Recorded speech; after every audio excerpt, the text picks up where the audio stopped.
yang bergabung live streaming di YouTube channel Latansa Masiro dan yang bergabung di Zoom meeting pada pagi ini. Kita sapa terlebih dahulu ya. Untuk Sobat Latansa, siapa aja nih yang bergabung pada Zoom meeting pada kali ini? Ada Bunda Zahra, selamat datang, selamat bergabung bersama kami. Lalu ada Bu Eno, Bu Ira, lalu banyak sekali ya, mohon maaf tidak dapat saya sebutkan satu persatu. Pagi ini seperti biasa, Latansa Innovation Center mengadakan webinar, dan ini tuh spesial banget untuk Sobat Latansa, khususnya ini cocok banget nih untuk seluruh dosen maupun mahasiswa STKIP serta PIAUD, karena pada hari ini kita akan belajar nih mengenal anak kesulitan dalam belajar nih ya. Dan tidak usah lama-lama lagi, saya Dini Melasari akan menemani Sobat Latansa dalam webinar pagi ini nih.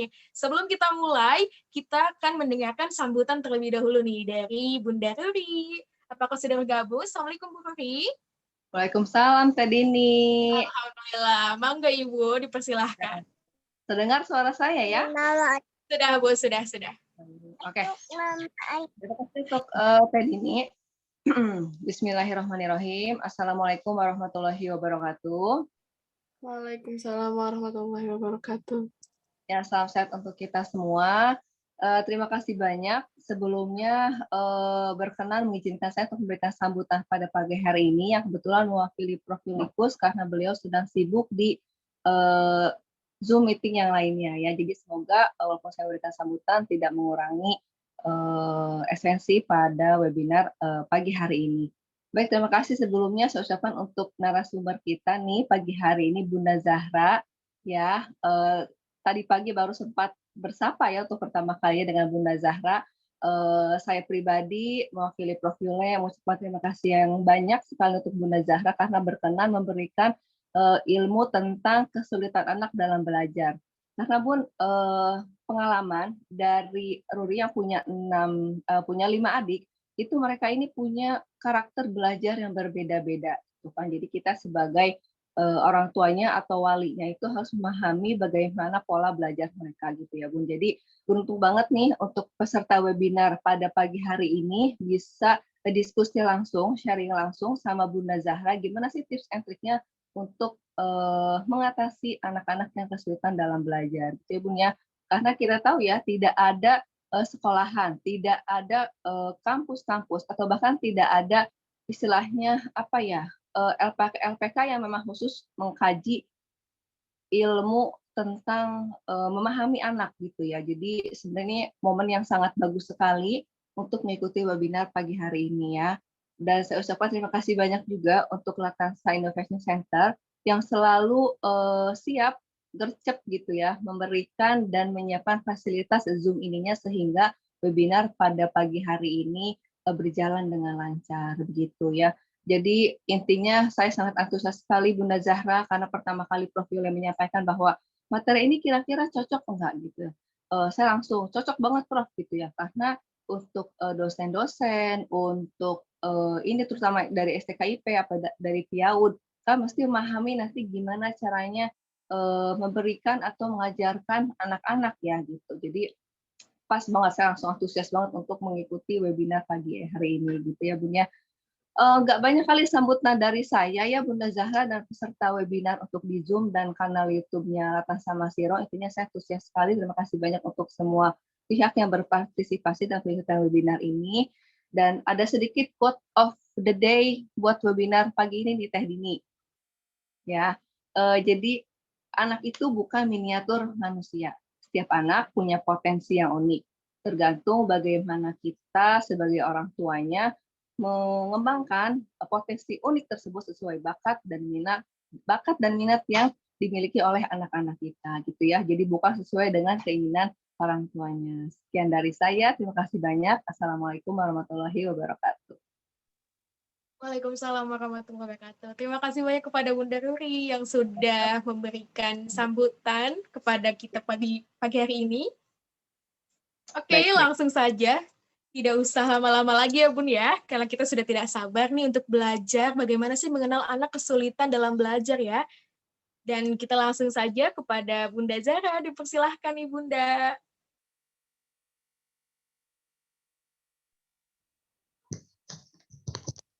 Terima kasih buat MC-nya nih dan moderatornya Ibu Laila ya. Kita belum kenalan ya Bu ya, tapi kita sudah main WA-WA-an aja. Oke, terima suara saya kedengaran jelas tidak? Dengar, Bu. Sangat Alhamdulillah. jelas.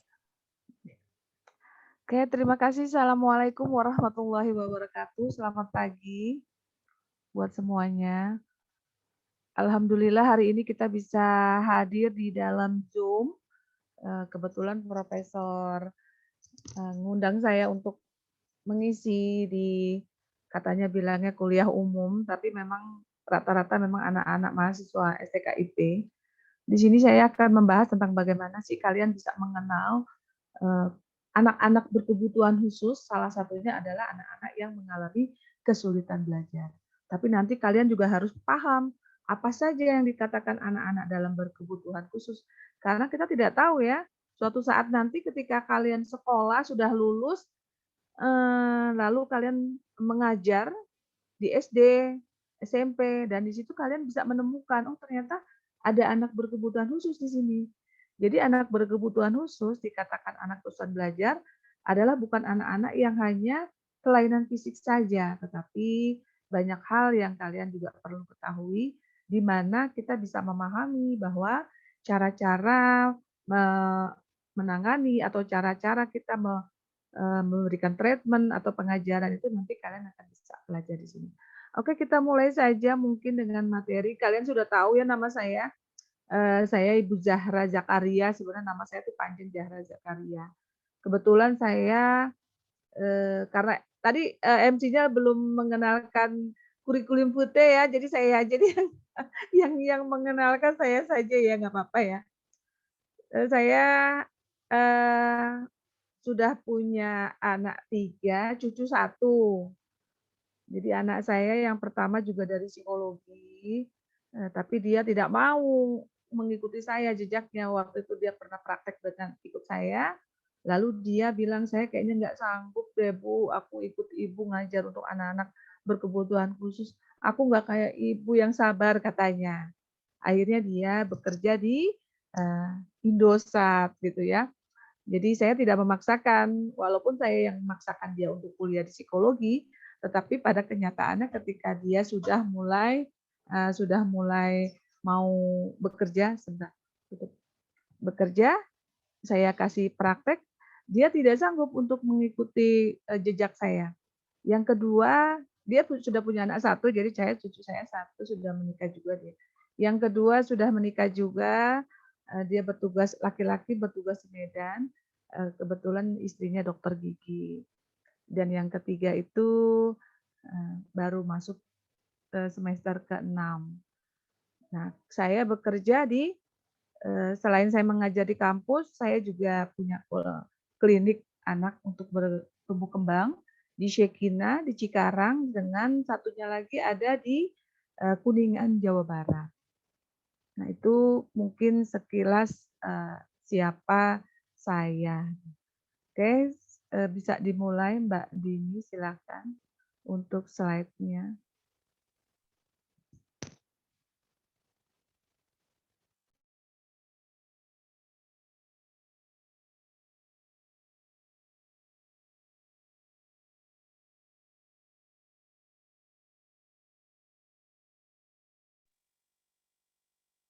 Mohon maaf, Bu, suaranya.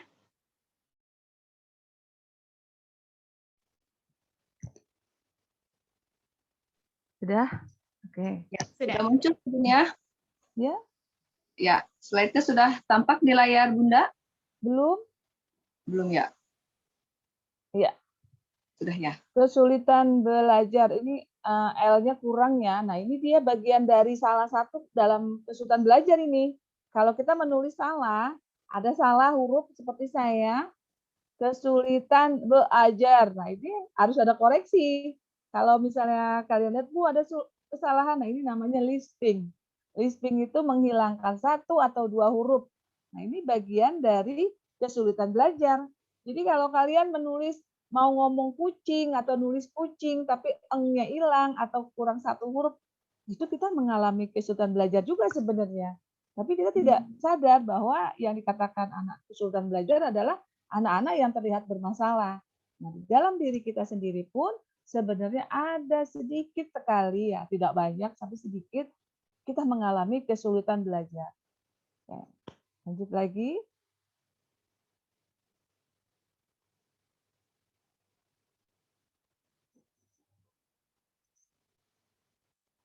Oke, tugas perkembangan menurut para ahli terbagi menjadi 4 tahap. Masa bayi dan masa kanak-kanak, yaitu usia 0 sampai dengan 5 itu masa anak-anak, masa kanak-kanak 6 sampai dengan 12 tahun adalah masa di mana ini baru kita bisa melihat di mana masa-masa inilah yang membuat tumbuh kembang ketika masuk ke dalam akademik terlihat ada permasalahan-permasalahan. Sudah mulai malas untuk belajar, sudah mulai malas untuk baca buku, sudah mulai malas untuk diperintah. Apalagi keadaan zaman sekarang ya, sudah ada pandemi seperti ini. Masya Allah itu banyak sekali ternyata yang menghubungi saya hanya karena masalah handphone. Nah, inilah setannya gadget. Saya bilang memang luar biasa gadget. Sekolah pakai HP, tetapi tidak dipergunakan untuk belajar. Ternyata HP itu hanya mereka untuk bermain, ngobrol, walaupun jauh mereka bisa ngobrol, yaitu permainan di dalam game. Nah, game-nya ini saya juga heran ya, kenapa mereka jadinya di usia 6-12 tahun ini, game ini menjadi sangat luar biasa. Ngobrol, ayo dong, nggak mau, ayo ke sana. Sampai orang tuanya itu, dia merasa kewalahan dan menangis karena anaknya tidak mau makan, susah makan, nggak mau ngobrol, senang menyendiri. Nah ini rentangnya. Nah kalian nanti ketika kalian yang pada masa sekarang untuk kuliah di STKIP ini ada pembelajaran di mana kita mengenal tahap perkembangan di usia 6 sampai dengan 12 tahun.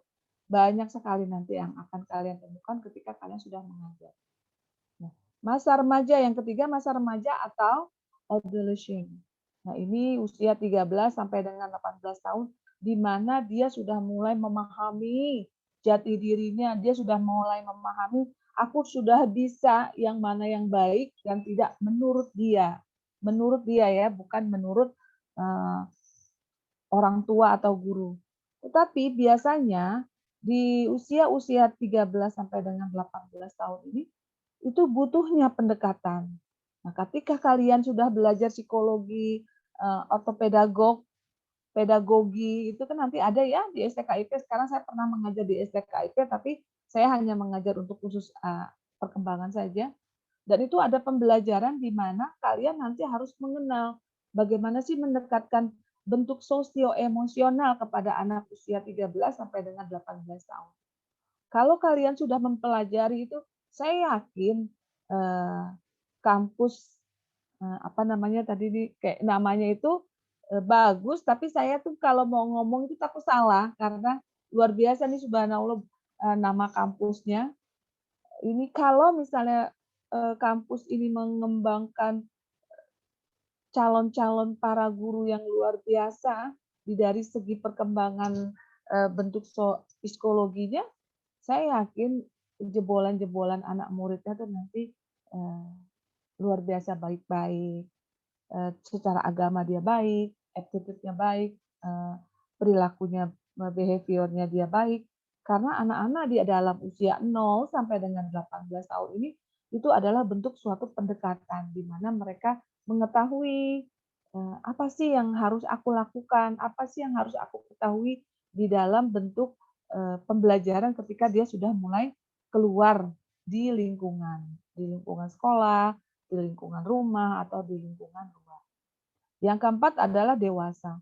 Nah, dewasa ini ketika dia sudah dewasa, ada suatu pendekatan di mana kalau guru sudah menjadi seorang guru melihat muridnya itu sudah dewasa, dikatakan dewasa walaupun dia sudah pernah dia balik atau dia pernah mimpi, tapi belum tentu juga dewasa.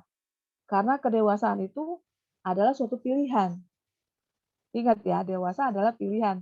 Kalau kita ya tua, tua itu pasti. Tapi kalau bentuk dewasa itu suatu perilaku, tapi bentuk dewasa fisik, anak itu sudah dewasa, tetapi belum tentu secara pikiran, secara perilaku dia terlihat dewasa.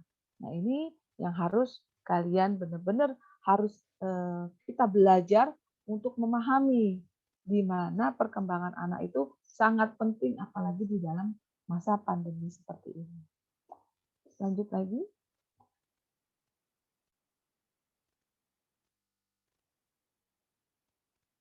Diantar lagi mungkin.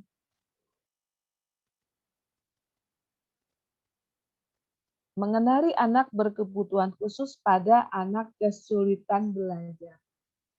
Kalau zaman dulu mungkin kita bisa mengenal ya, atau anak berkebutuhan khusus kita menilainya, oh dia sekolahnya di SLB, oh ini anak-anak cacat, gitu. Iya kan? Karena kita tidak belum paham ternyata anak berkebutuhan khusus itu bukan kategori itu yang dilihat, tetapi kita melihat tidak hanya fisik sekarang. Karena anak-anak yang dikatakan anak kesulitan belajar di perilaku atau fisik yang tidak baik, tidak sempurna pun ada dia mengalami kesulitan belajar. Di sini nanti kita bahas selanjutnya.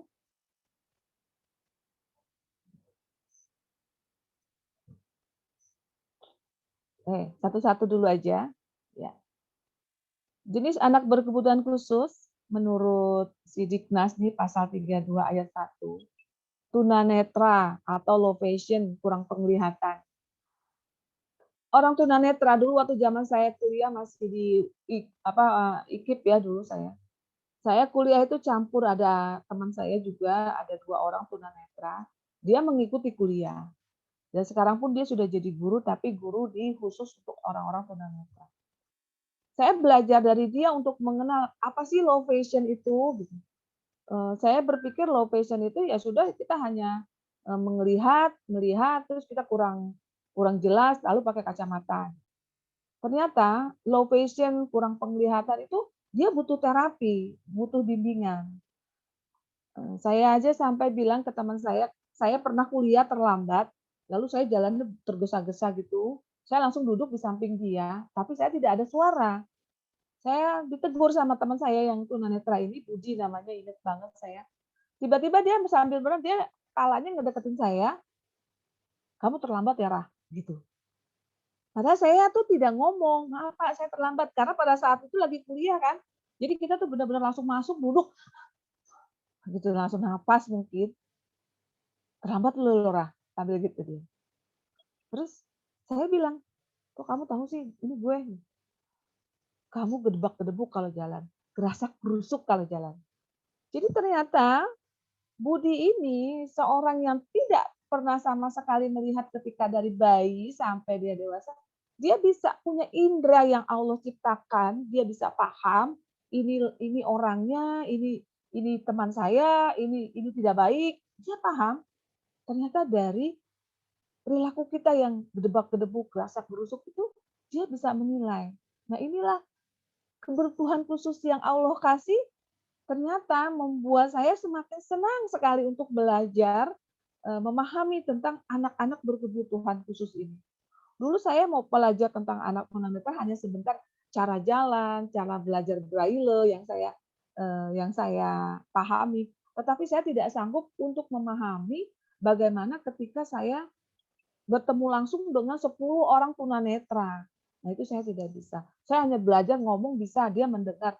Tetapi kehebatan dia luar biasa karena indera pendengaran, indera penciuman yang luar biasa dia punya. Itulah orang-orang tunanetra.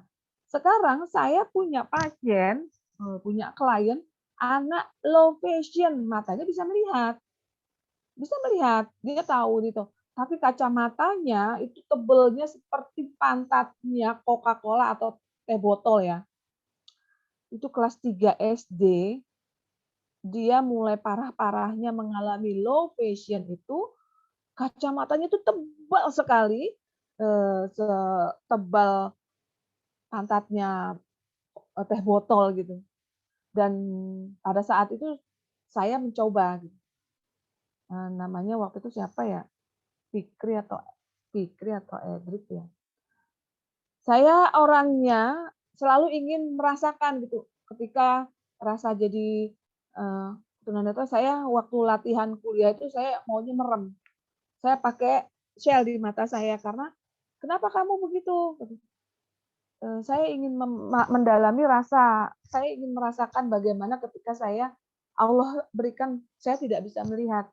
Lalu saya berjalan, latihan jalannya pun tidak tidak, tapi ketika kaki kiri melangkah, tangan kanan saya tongkatnya harus di kaki kiri itu. Jadi silang begitu. Kalau ada workshopnya itu enak sekali itu latihan untuk anak-anak seperti ini. Karena apa? Kita harus belajar semuanya tentang anak berkebutuhan khusus ini. Karena apa? Kalau sekolah itu, kampus itu berbentuk inklusi, namanya inklusi, mungkin Ibu dosen sudah tahu ya inklusi seperti apa. Itu kan menerima anak-anak berkebutuhan khusus, tapi tanda kutip harus ada asesmen dulu layak atau tidak dia masuk kampus atau sekolah gitu ya. Itu saya merasakan, oh ternyata begini ya orang-orang tunanetra itu kalau jalan, jadi tidak blok-blok jalan, ada lubang nanti kita bisa jatuh gitu. Ternyata tidak, ada tipsnya, ada caranya, itu ada. Oke, lanjut lagi. Tunarungu. Nah, ini dia tunarungu. Anak-anak tunarungu ini pasti dia mengalami delay speed, kesulitan berbicara, hearing-nya itu dia tuh terlambat. Jadi dia hanya melihat ekspresi kita. Itu saya harus belajar huruf A, B, C, D, E, F, G, H, I, J kan. Jadi saya harus belajar bagaimana saya ketika saya bertemu dengan anak-anak tunarungu dan saya harus bilang, apa kabar? Bagaimana kabar ayah, kabar ibu, semuanya sehat. Jadi saya harus belajar itu.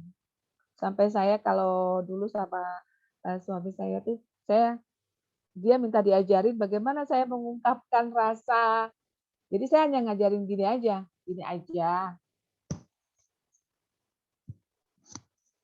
Artinya apa? Ya udah kamu coba latihan itu dulu. Waktu itu saya lejailin ya. Kamu latihan aja itu dulu. Oh ya udah deh, dia latihan. Nah, coba kamu lakukan tuh, ada temen aku tuh. Nah, temen saya lewat kan. Saya giniin. Terus tiba-tiba dulu masih pacar ya, jangan bilang suami dulu. Tiba-tiba pacar saya bilang, coba kamu begitu yang tadi aku ajarin. Terus langsung dia gini, kurang ajar ya, di sampingnya udah ada ceweknya juga masih begitu sama perempuan lain. Terus dia bilang, emang aku tadi apa artinya katanya. Jadi saya senang ya ngeledekin pacar saya tuh bikin bahasa tubuh, bahasa isyarat gitu kan.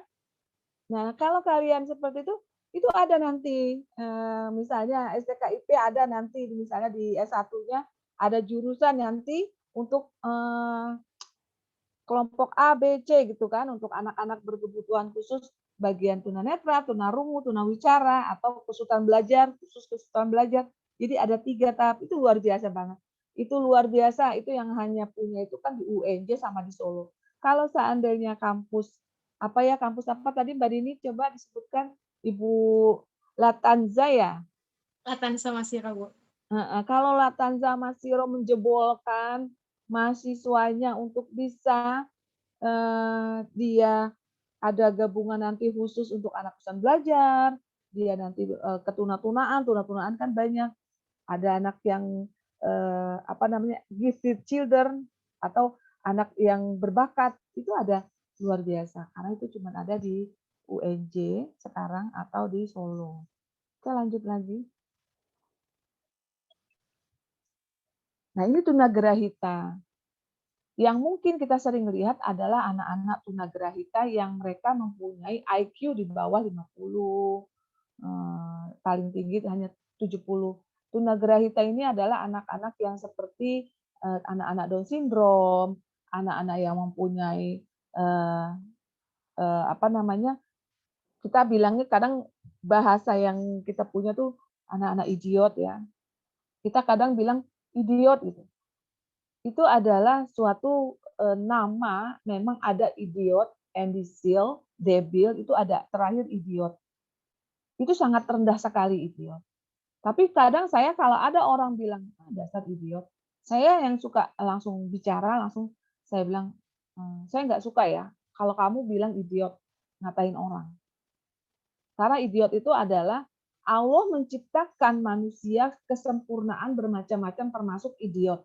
Jadi kalau kita bercanda, saya yakin di Latazan tidak ada kalau bercanda, apalagi kalian seorang calon guru, ibu dosen, ibu guru, ada orang tua mungkin di sini yang ikut bergabung karena beberapa saya undang di grup center saya, ayo ikutan ini hari seminar.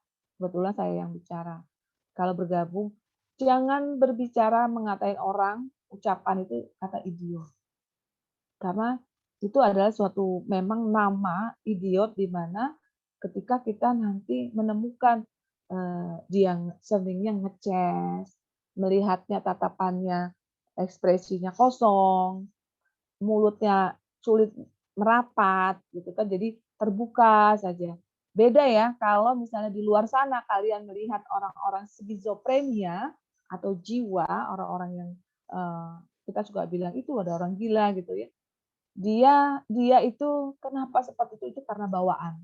Bawaan bukan karena dia dari lahir lalu dia menjadi orang yang lupa ingatan. Itu bawaan. Nanti bisa kita bahas. Selanjutnya.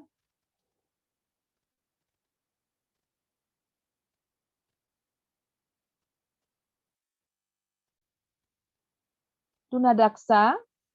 Tunadaksa ini adalah anak-anak yang mengalami cerebral palsy. Jadi kekakuan, dia dipakai kursi roda atau dia pakai tongkat. Ada kaku di mana kakunya dia itu hanya sebagian di tangan atau apa gitu. Ya, tunadaksa. Apa namanya? Cerebral palsy, tunadaksa. Tunadaksa ini IQ-nya kok tidak dituliskan IQ-nya rendah, oh enggak, karena anak-anak tunadaksa ini dia biasanya punya IQ baik, cukup, normal, jadi rata-rata. Jadi tidak ada yang tunadaksa yang lahir terus IQ-nya tidak, kecuali dia memang pada saat lahir normal, lalu umur 2 tahun, anak ini mengalami kejang yang hebat. Kejang, anak ini kejang, 1 hari misalnya berapa jam kejang, ibunya tidak mengerti, lalu dibawa ke rumah sakit, dan di rumah sakit biasanya kan disuntik. Nah, disuntik atau dikasih obat, sehingga anak ini terus kejang, ada yang seperti itu. Jadi waktu lahir biasa Bu, tiba-tiba kejang, jadi sipi terus. Nah, itu biasanya otaknya kena. Tapi kalau dia dari lahir, dia cerebral palsy, biasanya otaknya biasa saja. Karena saya pernah waktu seminar, waktu pertama kali saya terjun di dalam anak-anak berkebutuhan khusus ini, di Singapura itu pernah ada seminar itu selingan anak yang tunadaksa. Dia pakai kursi roda, lalu kepalanya miring, tangannya juga sipi itu tangannya seperti ini ya. Kadang tangannya tuh gini aja. Ngambil sesuatu tuh kaku. Nah, kalau kita bilang saat ini adalah kayak orang stroke lah. Kalau orang tua stroke kan miring gini. Nah, ini dikatakan tunadaksa. Tapi kalau stroke itu kan bawaan, sudah baik, tiba-tiba sakit, lalu stroke. Kalau tunadaksa bukan, tapi memang bawaan dari lahir. Ada, dia kuliah, dia terus sekolah dan dia tidak mau dibikinin tulisannya. Dia maunya nulis sendiri walaupun jelek, walaupun besar-besar tulisannya, dia tidak mau dibantu. Nah, itu dia mulai kelas 3 SD karena ketika temannya ngejek bahwa, "Kamu tuh enak ya, kamu sih enak nggak capek nulisnya, tulisnya ditulisin sama bibi kamu, kamu mah enak." Dia tuh nangis sampai rumah, bahwa besok aku nggak mau ditulisin lagi sama bibi, aku mau nulis sendiri. "Nggak bisa deh, kamu harus tulisin karena kamu, nulisnya lama, nanti ketinggalan." "Nggak apa-apa ketinggalan." Ini ada anak perempuan, jadi dia sampai dia kuliah, dia tetap maunya menulis. Ngomongnya memang anak-anak cerebral palsy tidak semuanya dia normal, cara dia berbicara. Ketika dia berbicara ada yang kayak seperti tertarik di dalam lidahnya, uratnya. Jadi ngomongnya tuh ketarik. Jadi, "Ketika aku, makan itu sukanya." Nah, jadi gigi belakang itu tersentuh. Ketika dia berbicara gigi belakang itu tersentuh dan ketarik Jadi tidak seperti kita. Makanya Allah menciptakan manusia. Kadang saya kalau lagi bicara tuh, kalau lagi live gitu ya, ekspresi saya tuh kalian bisa ini deh, kok Bu Zara tuh kayaknya kalau ngomong kok begitu-gitu. Nah, itu kebiasaan saya. Sampai psikiater saya bilang gini, kamu tuh kalau lagi bicara seperti kamu yang lagi bicara sendiri gitu. Nah, ini bagian saya dikatakan sama dokter Nurhana dari Mitra Keluarga itu, tim saya diginiin. Zahra itu sebenarnya ada sedikit ya mengalami learning disability. Tapi dia belajar untuk menterapi diri sendiri, namanya refleksi. Nah, itu nanti kalian saya ajarkan bagaimana sih kita harus refleksi, tetap cantik, tetap kita wise, tetap kita tuh tenang, nggak grogi. Kalau ngomong nggak begini-begini, terus dari awal sampai akhir begini aja. Oh gini kan, harus begini, tidak begini juga kan, harus gayanya. Nah itu kalau kita lupa begini, oh terus apa? Terus nah, itu nanti kelihatan bahwa kita mengalami learning disability sebenarnya. Oke, lanjut lagi. Tunalaras. Nah ini tunalaras. Kita ada anak-anak nakal, ada anak-anak yang narkoba, lalu dia terjerat HIV, kena AIDS, begal anak-anak begal, kelompok geng motor itu bagian dari tunalaras sebenarnya. Anak-anak tunalaras biasanya di mana sih, di bawahnya ada di Tangerang, itu khusus untuk anak-anak tunalaras. Dia itu tidak boleh ada rambut, semuanya dicepak kepalanya, pakai kaos, hanya pakai kaos, dan itu terapinya banyak sekali. Apa terapinya mereka? Dia harus bikin sesuatu kegiatan kayak bengkel, salon, anak-anak tunalaras. Jadi tidak boleh di banyak kerja, menjahit, menggunting, melempel, menggergaji. Jadi kerjaannya itu tidak boleh bicara banyak. Harus kegiatan anak-anak tunalaras. Karena apa? Ketika dia belum diciduk, ketika dia belum dibawa, itu bicaranya terlalu banyak yang akhirnya berbohong, cenderung berbohong. Nah, ini waktu saya masuk ke sana itu kebanyakan anak-anak narkoba. Dan terakhir narkoba itu akhirnya dibuatnya di tempat yang ada di Cawang itu ya. Ya, khusus untuk narkoba. Tadinya dia ada di Tangerang tapi nggak ada. Yang di Tangerang hanya anak-anak tunalaras yang diciduk kalau misalnya dia tawuran, geng motor, itu dimasukkan ke sana. Oke, lanjut lagi. Tunaganda, multiple disability. Dia sudah tunarungu, lalu dia mengalami tunagrahita atau kekakuan. Itu luar biasa sedihnya. Jadi kemana-mana hanya mampu didik dan mampu latih. Jadi orang tuanya gendong, dudukin, terapinya. Kadang kalau misalnya ada yang tunaganda seperti ini, saya hanya bilang, Ibu, daripada Ibu capek, suatu saat anak ini akan besar-besar, capek, bawa sana, bawa sini, lebih baik terapi di rumah, programnya saya kasih, Ibu beli sendiri, atau Ibu bikin medianya. Jadi kalau untuk terapi, kasihan, lama-lama anak itu berat. Karena digendong aja. Udah bicaranya susah, nggak jalan-jalan, itu tunaganda, multiple disability. Itu luar biasa. Oke, lanjut lagi. Spektrum autis, sindrom Asperger. Ini kenapa saya agak jauhin ini? Karena saya jauhin spasinya. Karena inilah di tahun 1917 itu booming dengan spektrum autis, sindrom Asperger. Sampai sekarang banyak. Itu kenapa sih Bu? Kok jadi banyak? Sampai sekarang pun dokter tidak tahu penyebab autis, penyebabnya itu tidak ada yang tahu. Ada yang bilang dari imunisasi, pola asuh, keturunan, mungkin pada saat ibunya mengandung, bisa jadi. Karena anak-anak autis itu pasti kita banyak temukan. Anak kecil autis adalah dikatakan infantil. Jadi anak-anak autis kecil, umur 2 tahun. kalau misalnya kita punya saudara yang sedang hamil, dia sedang hamil besar atau pokoknya sering-seringlah kita kasih tahu, jangan terlalu banyak, kadang saya kalau ini, jangan terlalu banyak, vitamin C yang terbuat dari beli-beli gitulah, bikin sendiri aja air jeruk, vitamin C-nya bikin sendiri, boleh boleh nggak kalau vitamin C yang, kita beli dari apa, kayak vitamin CIP atau apa, biasanya kita boleh, tapi tidak boleh terlalu sering. Anak-anak autis ini terjadi dari apa sih? Pernah katanya disuntik MMR atau apa, banyak sekali faktornya dan sampai sekarang belum ada yang tahu penyebab autis. Dan ini yang saat ini saya menangani anak-anak autis itu banyak sekali. Ketika 1-2 tahun anaknya baik, Bun. Bisa oleh, jelas Bunda. Terus manggil Bunda, Mama, Bapak, bisa makan, susu, minta.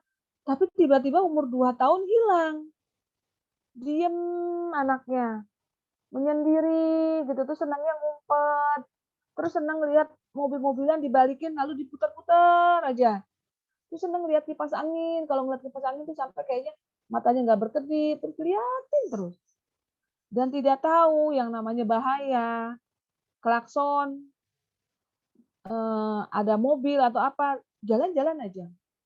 Telinga seperti tidak mendengar.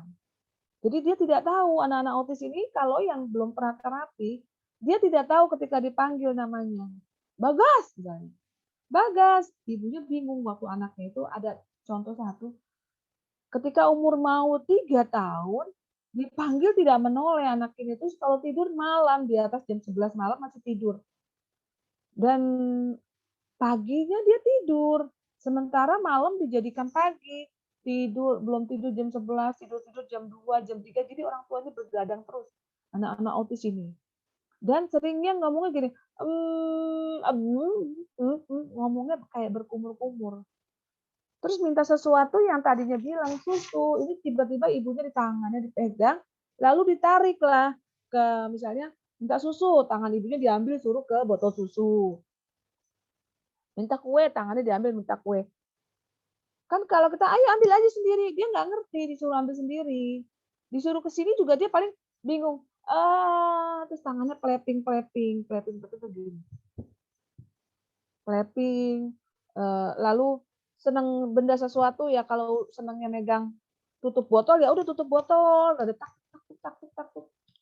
Ada yang odol, jadi tempatnya odol, isinya sama dia dibuang. Jadi ibunya itu naruh botol sampo, odol di atasnya, di atas karena jauh gitu. Kalau misalnya dekat sama dia, odolnya dibuang, lalu tempatnya dimainin, tempat odolnya. Nah ini nanti kalian pasti menemukan, kalau kalian ngajar nanti pasti menemukan, atau suatu saat kalian pernah melihat, oh ini apa sih? Ya dia autis gitu. Semua dikatakan autis, walaupun orang gila di luar sana sebenarnya mereka autis, tapi autis karena keadaan. Autis orang dewasa atau dikatakan skizofrenia, itu autis. Autis itu diapain? Wah, biayanya mahal, terapinya mahal, makanannya dibilang murah tetapi ya sedikit, harus ekstra mencari makanannya. Dia harus ekstra makan, tidak boleh tepung terigu, Indomie, coklat, manis-manis, ikan laut, itu semuanya sudah mulai ditarik, namanya diet. Dietnya itu bukan kayak saya dietnya, makannya dikurangin, daging. Saya diet makan daging masih, ayam masih, tapi saya dikurangin aja porsinya, itu dietnya kita orang dewasa. Tapi kalau autis, diet itu tidak sama sekali makan. Biskuit, roti, itu tidak sama sekali dia makan. Karena apa? Bikin dia hiperaktif nanti. Oke, lanjut lagi. Nah ini, dari semua yang saya utarakan tadi, yang saya paparkan, mereka pada saat mereka masuk ke dunia sekolah akan mengalami lambat belajar, dikatakan learning disability atau kesulitan dalam belajar. Entah dia ada hiperaktifnya, ADD, Attention Deficit Disorder, atau ADHD, Attention Deficit Hyperactive Disorder, ada disgrafia, disleksia, disfasia, diskalkulia, dispraksia. Perlu dijabarkan satu-satu apa itu? Karena kita ngebahasnya di kesulitan belajar. Perlu. Oke. Hiperaktif. Kadang kalau punya keponakan lari sana, lari sini. Ini anak aktif. Bukan hiperaktif. Kalau dia masih bisa. Diam nggak? Mau nggak? Sini. Dia datang. Ambil. Bilang, makasih. Makasih. Duduk. Mau duduk. Tenang. Dia makannya nggak boleh lari-lari. Nanti tumpah makanannya. Ya. Itu bukan hiperaktif. Walaupun dia lari sana, lari sini. Ngejar sana. Tidak ada capeknya. Kadang kita 100 ngomong. Ini anak hiperaktif banget sih. Pernah nggak gitu kita? Pernah ya? Itu bukan hiperaktif, tapi ini aktif. Sekarang ADD, Attention Deficit Disorder. Apa itu? Atensinya. Ketika diajak ngomong, matanya kemana-mana. Terus tidak fokus. Kalau lagi belajar, ambil warna merah. Ambil warna merah. Bingung dia. Dikasihin baru. Lihat merah, warnain, baru dia warnain. Jadi semua serba diperintah. Kalau misalnya diajak ngomong, mau nggak? Lihat sini, lihat. Mau? Mau. Enak? Enak. Dia ngikutin. Ada ekolalinya. Ekolalia namanya. Jadi apa yang diomongin, jawab. Jawabnya sama dengan mau makan? Mau makan. Seperti burung beo. Nah ini dia. Sekarang kalau ADHD, Attention Deficit Hyperactive Disorder. Nah, ini yang kebanyakan autis ini, autis pasti mengalami, ada yang mengalami ADD, ada yang mengalami ADHD. Attention Deficit Hyperactive Disorder. Teriak, tiba-tiba nangis, tiba-tiba tertawa tanpa sebab.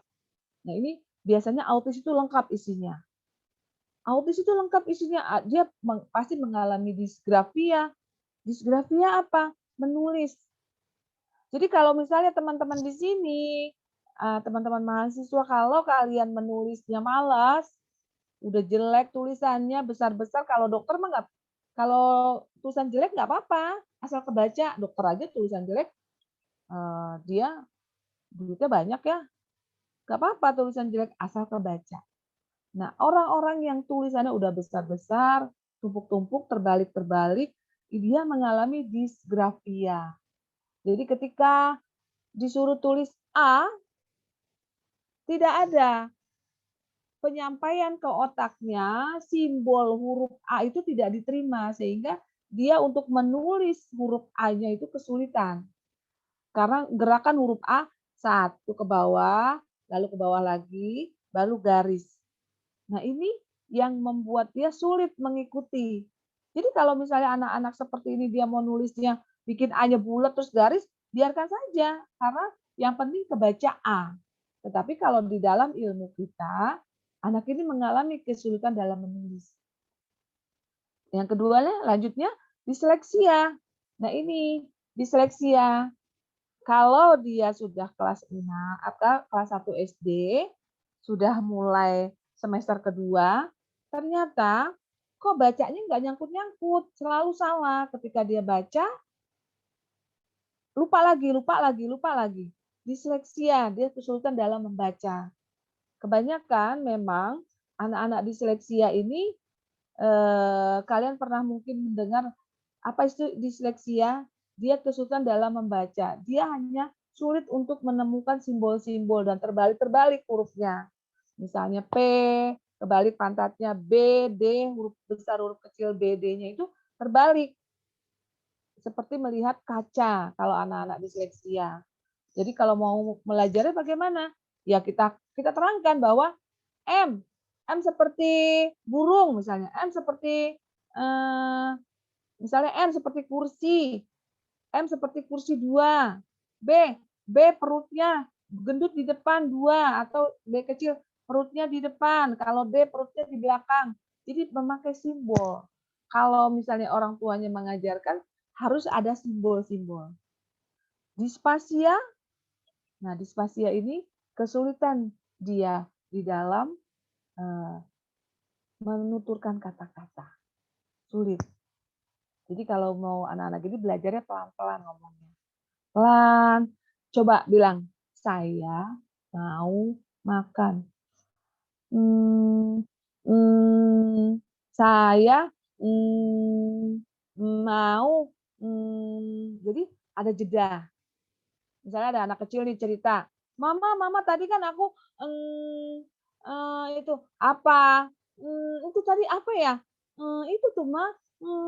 Jadi ada Nah itu jangan digentak. Biasanya orang tua kan males ya dengerinnya. Udahlah kamu gak usah ngomong deh. Aduh ngomong apa sih? Udah jangan ngomong dulu. Itu membuat anak jadi semakin dia sulit lagi untuk ngungkapin lagi. Diskalkulia. Apa itu diskalkulia? Diskalkulia adalah ketika dia sudah mulai berhitung. Pemahaman dalam menghitung penjumlahan, pengurangan, perkalian, itu dia sulit sekali menerima. Diskalkulia. Oke? Ini dispraksia sama. Dia mengungkapkan bagaimana ide-idenya ketika dia mengungkapkan pembicaraannya, tulisannya. Seperti itu. Oke, lanjut lagi. Gifted. Nah, ini anak berbakat yang rata-ratanya di atas 100. Ada sekolahannya Gifted Children itu ada di Tebet. Nama sekolahannya Ade Irma Suryani. Itu di situ sekolahannya mahal sekali. Dia itu pilihan anaknya. Jadi anak-anak yang punya potensi kecerdasannya itu di atas rata-rata biasanya anak-anak yang dia tidak suka bermain dengan di bawah usianya, anak-anak seperti ini. Terus dia tidak mau main sama selevelnya karena cara berpikirnya dia sudah lebih tinggi.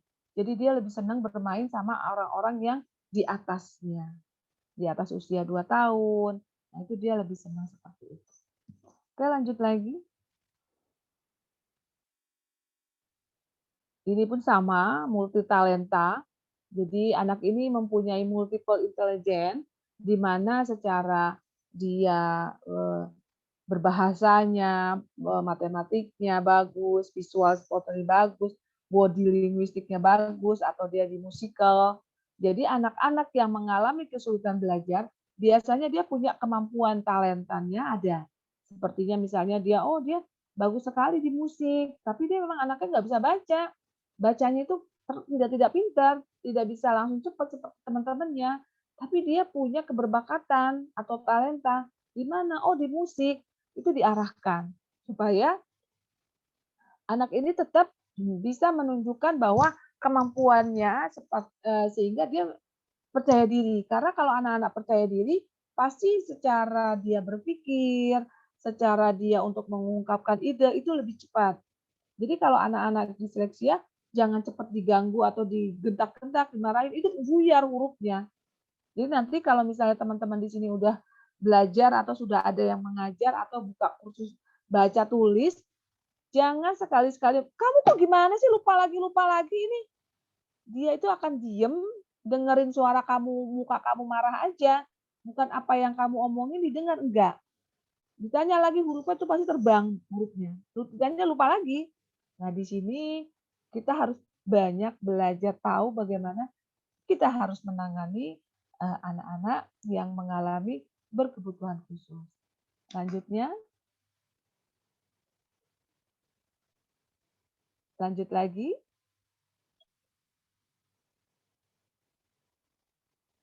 Ini macam-macamnya. Ini yang tadi saya bilang CP. Ini anak-anak CP yang dari bayi itu CP itu dia tuh terapinya diangkat, bermain bola besar. Dan ini sudah pernah saya tangani semua. Dan mereka rata-rata IQ-nya semuanya baik-baik IQ-nya. Hanya keterbatasan fisik saja yang dia permasalahkan. Bermasalahnya di fisik. Oke, lanjut lagi.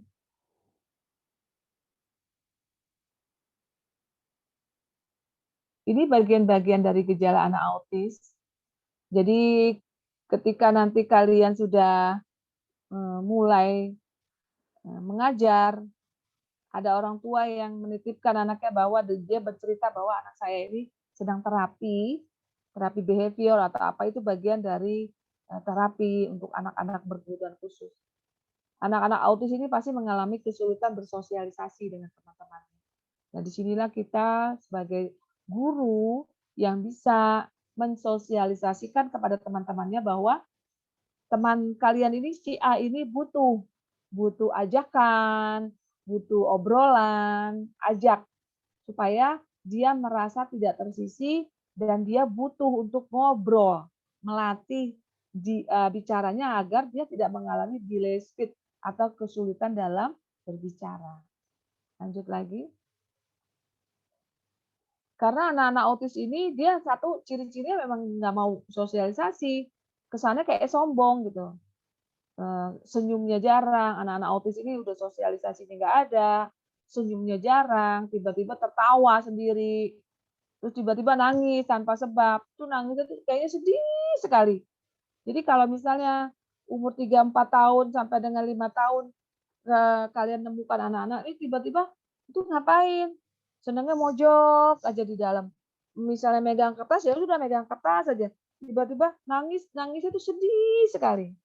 Terus tiba-tiba ketawa, melihat kipas angin muter ketawa. Nah, itu ciri-ciri dari autis. Lanjutnya. Menuntut hal yang sama, jadi dia monoton. Kalau misalnya anak-anak autis ini, kita sudah jalan nih, mau pergi jalannya lewat yang pertama. Dan pulangnya juga lewat yang pertama lagi. Ketika besok pergi lagi, dia lewat jalan lain nggak mau, pasti ditolak. Karena apa? Monoton anaknya maunya itu lagi. Seperti kalau dikasih makan nasi goreng, itu enak menurut dia. Lalu dikasih lagi besok nasi sop, kalau dia tidak membaca otaknya rasa sopnya itu, dia akan menolak. Yang dia mau hanya nasi goreng aja seumur hidup. Ada satu pasien saya, namanya Ibam, itu senangnya makan nasi nugget, telur dadar, nasi nugget, telur dadar. Sampai saya bilang ke bibinya, Bi, tolong ya telur dadarnya dikasih sayuran, entah wortel, entah bayam diiris kecil-kecil. Sehingga anak ini ada asupan sayurannya. Percuma bapaknya, ibunya, uangnya banyak, mungkin ada miliaran, tetapi anaknya hanya makannya itu aja. Kasihan. Badannya makin gede, teriak-teriak, ngomongnya belum jelas. Kalau tidak disuruh, tidak ngomong. Bilang makasih dulu sama Bunda. Bunda, Dunda, terima kasih. Tati. Baca bisa. Berhitung jago. Anak-anak autis ini. Tapi ketika bersosialisasi dia buruk. Kasih rotinya tuh ke orang. Mau. Mukanya tuh kaku. Kalau kita kan mau. Kamu mau. Ada senyum kita. Dia enggak. Mau. Gitu. Jadi ekspresinya itu kaku. Seperti itu. Oke, lanjut lagi. Menunjukkan kurang peduli pada bahaya yang tadi saya bilang. Dia nggak peduli. Ada pisau. Pisau itu kalau kita awas terpotong nanti. Dia nggak tahu asal dipukul-pukul aja ke tangan. Pernah ada gunting, tangannya tuh digunting. Dia pegang-pegang, mungkin sakit, tapi dia pegang-pegang, nggak ada nangis, nggak ada teriak, berdarah kemana-mana, dikorek-korek lukanya. Yang bolongnya mungkin cenut-cenut, tapi dia nggak ngerti kalau itu sakit, tapi yang bolongnya tuh dicopet-copet sama dia. Semakin berdarah kan? Sampai ibunya, aduh kamu kenapa disabak-sabakin tangan, ya Allah. Ini sakit nak, sakit. Sakit, tidak dipegang ya, sakit. Itu kita bicaranya begitu. Jadi bicaranya tidak banyak-banyak. Kita bicaranya tegas, satu kata, dua kata, stop. Tidak. Sakit. Jadi nggak boleh ya, ini nanti kan sakit tuh, pisau tajam nanti kalau kena tangan nanti sobek tangannya, nanti kepotong tangannya, nanti anaknya bilang mungkin dalam hati ibunya ngomong apa sih? Karena tidak bisa ngomong banyak-banyak, harus sedikit-sedikit. Satu-satu. Oke, lanjut lagi. Tidak pernah atau jarang sekali kontak mata. Yang tadi saya bilang matanya tidak fokus, dipanggilnya kemana-mana matanya. Tidak fokus lah. Karena dipanggilnya misal Zahra, matanya kemana-mana. Zahra, harus diginikan baru. Dipanggil Zahra, apa? Apa? Apa? Jadi kita harus belajar memfokuskan dia, dipegang gitu pipinya. Awal-awal terapi itu begitu. Jadi namanya terapi behavior, nanti dibahas. Lanjutnya.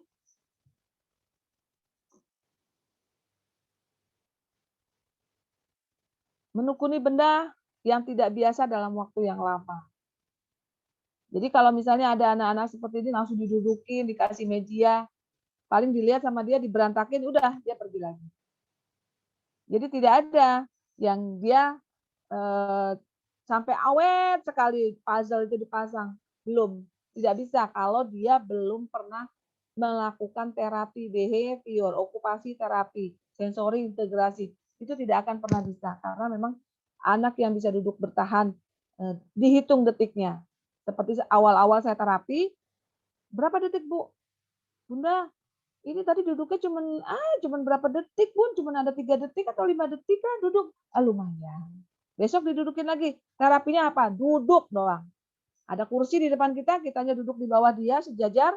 Kita ambil anaknya, duduk. Pinter, duduk. Dia kan berdiri lagi. Tarik lagi, duduk. Dihitung, nanti asisten ngitung. Wah, Bun, ini 10 detik nih, lumayan lamaan. Nah, lama-lama duduk. Duduk. Kita tidak usah bilang tarik lagi, tapi kita pegang meja duduknya, kursinya. Duduk. Ibam, duduk. Pintar. Jadi kita juga harus berekspresi untuk anak-anak seperti ini. Jadi kalau misalnya nanti kalian jadi guru atau anaknya baru nulis selesai, kabur lagi, kita perhatiin aja, oh ini anak. Tapi tuh nulisnya beres kok. Udah selesai. Dia tidak bisa duduk lama kalau pelajarannya terlalu mudah. Jadi kalau untuk anak-anak gini, kasih pelajaran yang lebih sulit. Kerjaannya lebih banyak. Jadi dia butuh waktu duduknya pasti nanti akan lebih lama lagi. Lanjut lagi. Nah ini tadi saya bilang, dia tidak peka dengan sakit. Dulu ada namanya Oka. Kaca jatuh, lalu pahanya kena kaca, agak sobek sedikit.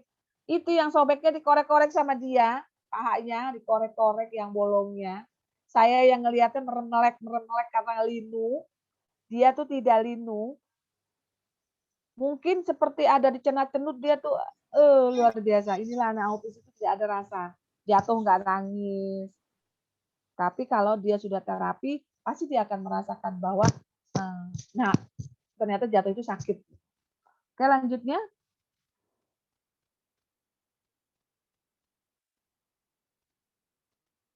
Nah, ini dia ekolalia. Mau apa? Mau apa? Sudah makan? Sudah makan? Tidak gitu ya? Tidak gitu ya? Ini dia ekolalia, membeo namanya. Lanjut lagi. Lebih suka menyendiri. Nah, ini. Tadi kita sudah bahas juga. Senangnya sendiri.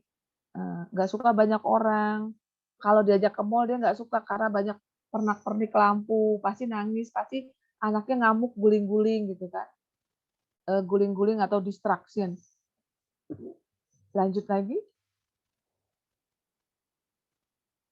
Tidak suka dipeluk. Tapi semua ini yang tadi saya katakan itu harus dilakukan terapi behavior. Ibam sini, peluk. Nggak ngerti langsung peluk gini. Dia deket, tapi kita yang ngajarkan. Peluk nih, peluk bunda ya. Peluk. Peluk. Nah, jadi memang harus seperti itu kita mengajarkan. Bentuk peluk, kata peluk. Jadi nanti kalau misalnya di lingkungan ada anak yang nggak suka dipeluk, dia marah, dipegang pipinya marah. Anak-anak umur 2 tahun, 3 tahun dia dipegang pipinya menoleh gitulah, nolak, nggak mau. Ada apa ini? Nah, belajar untuk mengasesmen sendiri. Oke, lanjut lagi. Suka benda yang berputar yang tadi saya bilang. Lanjut lagi.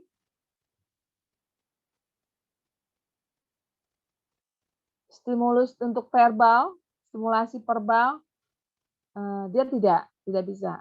Mau? Mau nggak? Enggak. Suka nggak? Suka. Tidak. Tapi kalau ada makanan kita kasihkan di tangannya, dia akan coba. Kita bilang, enak, enak, enak. Stimulasinya. Lihat. Ih, gosok-gosok. Ih, pakai sikat atau apa gitu. Digosok. Jadi ada stimulasinya secara verbal. Lihat, lihat. Enak. Ih, pedas. Gitu. Ih, pedas. Nah, gitu. Itu semua harus diajarkan ke mereka. Lanjutnya, menunjukkan ketertarikan pada suatu benda secara berlebihan. Yang tadi saya bilang, odol, tutupnya, tutup botol. Ya udah tutup botol, tidur di bawah. Besok pagi mau jalan dipegang lagi.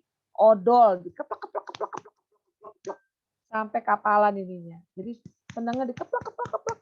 Kalau misalnya ada benda yang lain lagi, ganti yang bisa yang bisa berbunyi, dibunyikan lagi. Entah, nggak tahu. Atau kadang kertas ketak-ketak di kuping, kayak kuku, main kuku gini.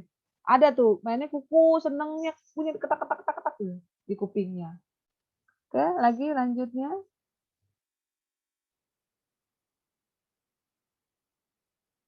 Tidak berminat terhadap metode pengajaran konvensional.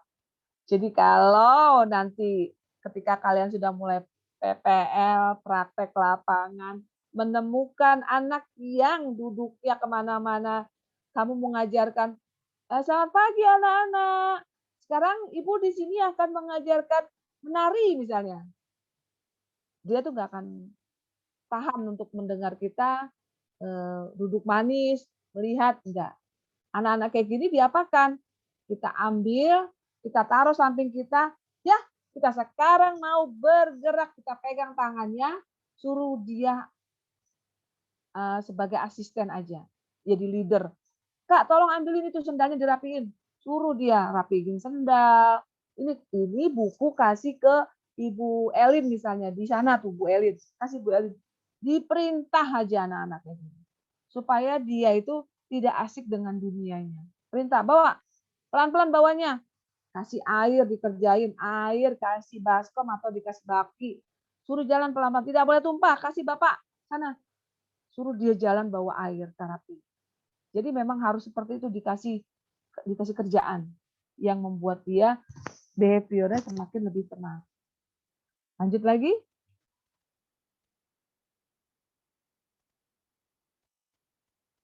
Pasti melakukan hiperaktif ini. Tidak mau diam. Ada juga yang diam. Jadi anaknya diam, impulsif, diam sekali. Ada autis yang tidak mau bicara, diam. Dikasih ini dia mau, menggunting dia mau, ngomong juga sulit. Itu diapakan? Ada namanya terapi bicara, dimasas pipinya, diajak sesuatu yang menarik, benda jatuh, ya jatuh, supaya dia tertawa. Karena anak ini nggak ada ketawanya, dia diam. Unik lah anak autis ini, bisa tertawa, bisa menangis, ada yang tidak bisa menangis, ada yang tidak bisa tertawa, ada yang bisa bicara, ada yang tidak bisa bicara. Jadi lengkap autis. Allah menciptakan hambanya itu subhanallah ya, kesempurnaan itu yang dikatakan memang Tuhan menciptakan manusia sempurna, kita ada hidung, ada mata. Tetapi ada sesuatu yang kurang, ketidaksempurnaan itu pasti ada. Lanjut lagi. Nah, ini tantrum. Tantrum itu macam-macam ya.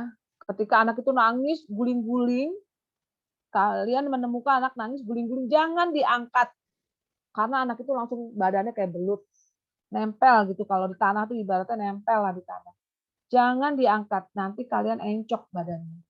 Jadi kalau kita punya anak, punya keponakan, lagi ngamuk, jangan diangkat kalau lagi ngamuk. Wah, guling-guling, teriak. Diemin aja.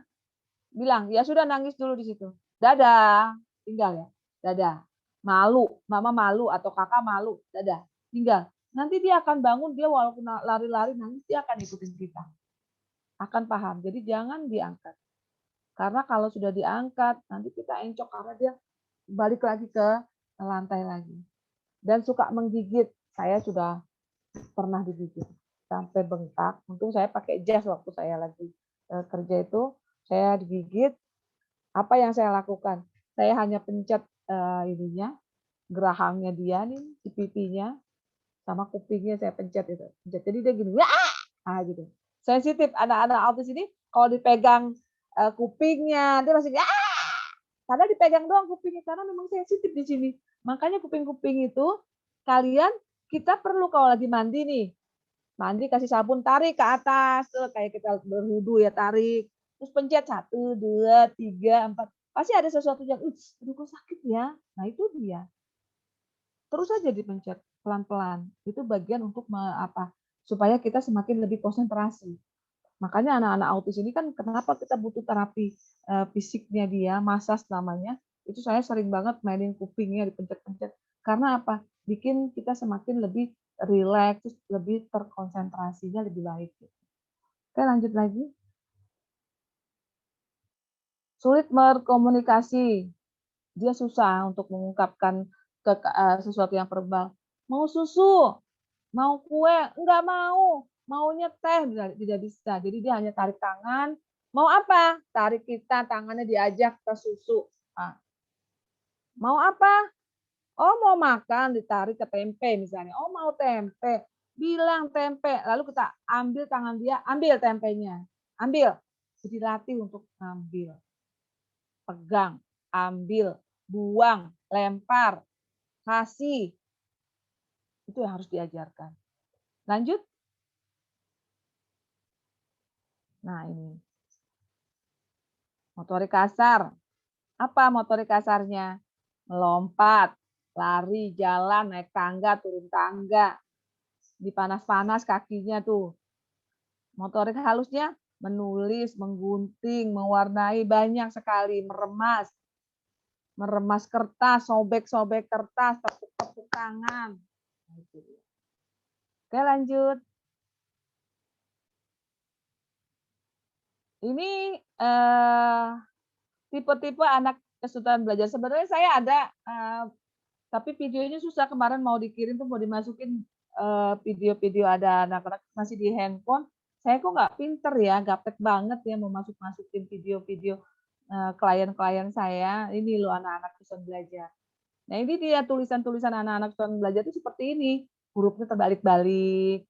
Menurut dia sudah benar, tapi terbalik. Tapi ini dijadikan portofolio buat kita bahwa saya akan menterapi untuk jadi lebih baik. Nah, ini pembelajaran. Lanjutnya. Ini anak-anak disleksia yang tadi saya bilang, dikeluarin aja semuanya.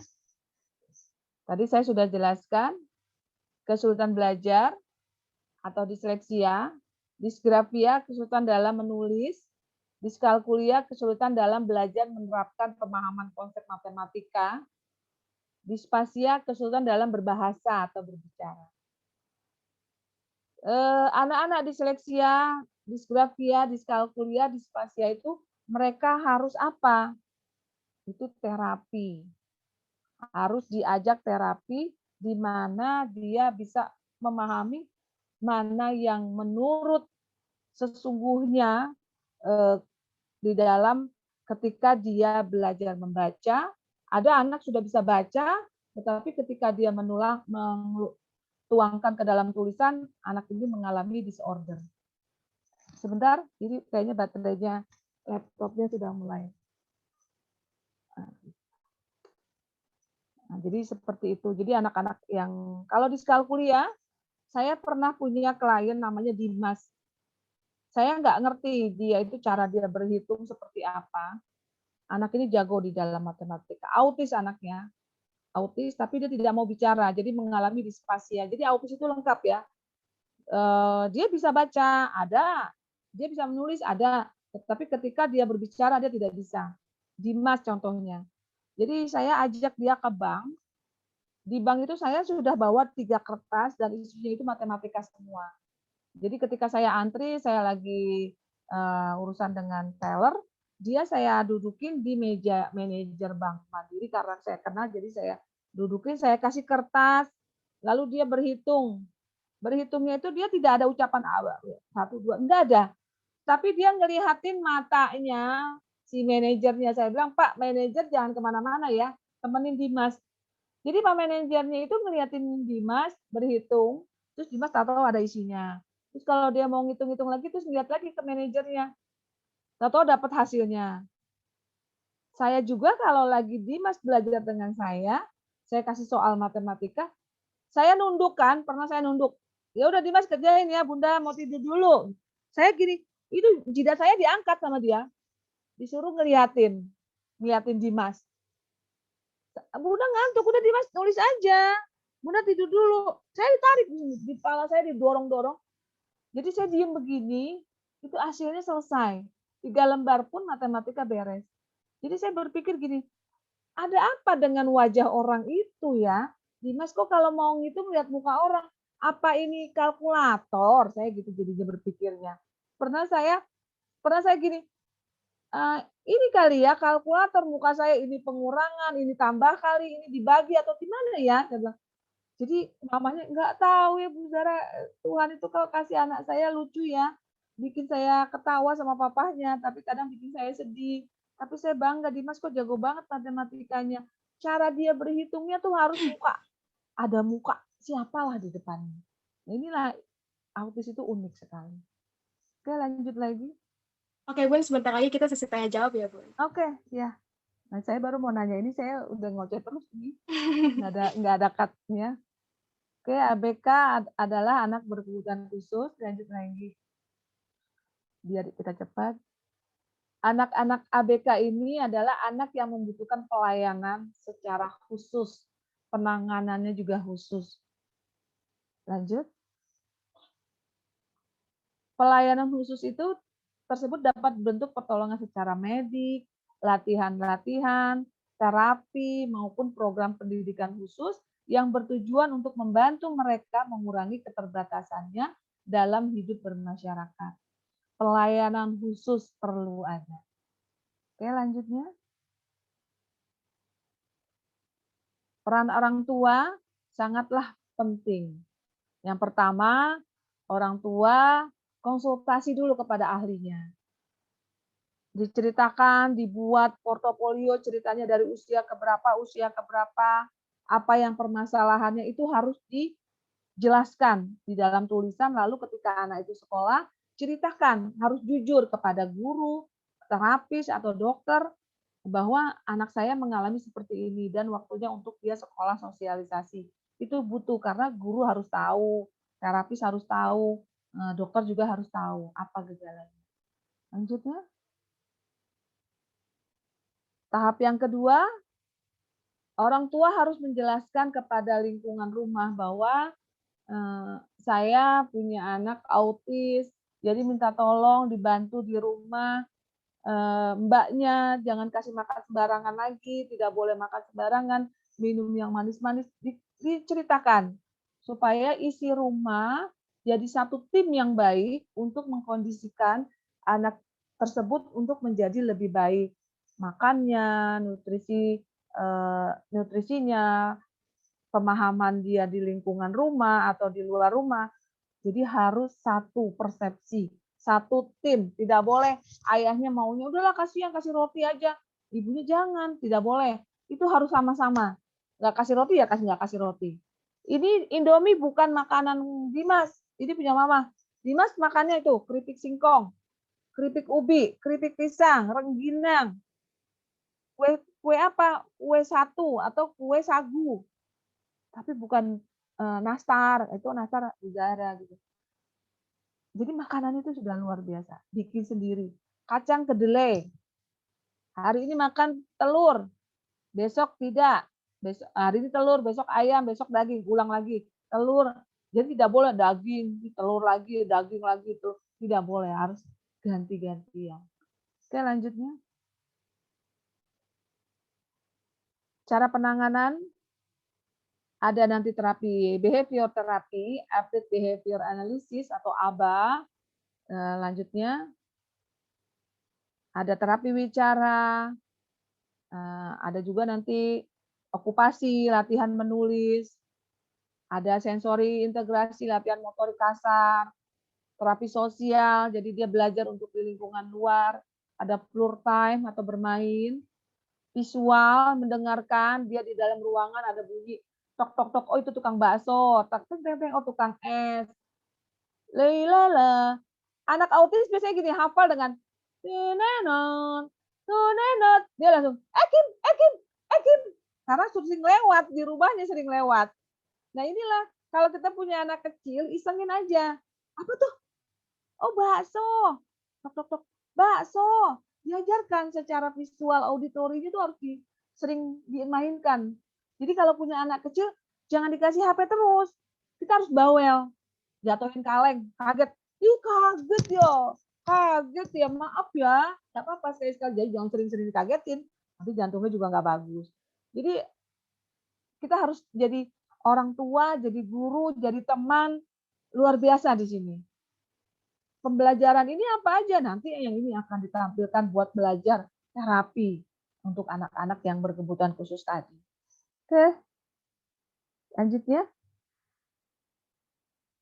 Terapi biomedik perlu, ada obat. Kalau yang mau pakai obat silakan, yang tidak juga tidak apa-apa. Yang penting terapi, kalau buat saya yang penting anak ini harus terapi, behavior, okupasi, sensori, integrasi.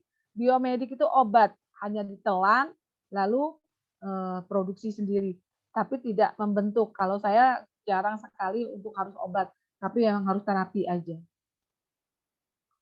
Lanjut lagi. Mengikuti kelompok sosial.